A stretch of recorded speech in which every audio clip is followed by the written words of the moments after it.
They would have been glad to release it. I think, frankly, had they broken into the Republican National Committee, I think they would have released it just like they did about Hillary. Okay, go sit down. People, like Mr. Podesta said about her. I mean, what he said about her was horrible.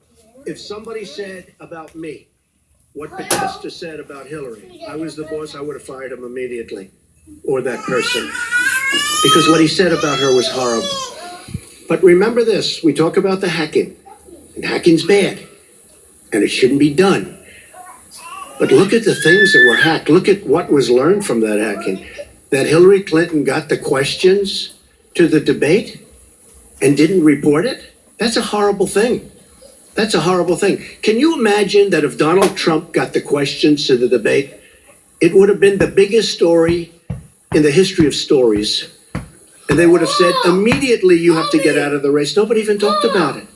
It's a very terrible thing. Yeah. Thank you, Mr. President-elect. On that intelligence report, the second part of their conclusion was that Vladimir... Okay. It's actually quite clear whether during your visits to either Moscow or St. Petersburg you engaged in conduct that you now regret, and that a reasonable observer saying that you are potentially vulnerable to blackmail by Russia or by its intelligence agencies. Let me just say what I do. When I leave our country, I'm a very high-profile person, would you say? I am extremely careful. I'm surrounded by bodyguards. I'm surrounded by people.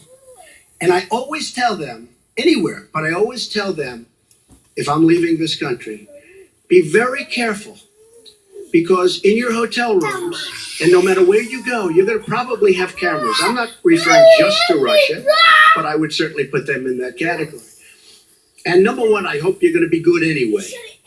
But in those rooms, you have cameras in the strangest places. Cameras that are so small with modern technology, you can't see them and you won't know.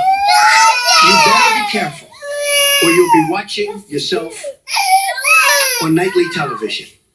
I tell this to people all the time. I was in Russia years ago with the Miss Universe contest, which did very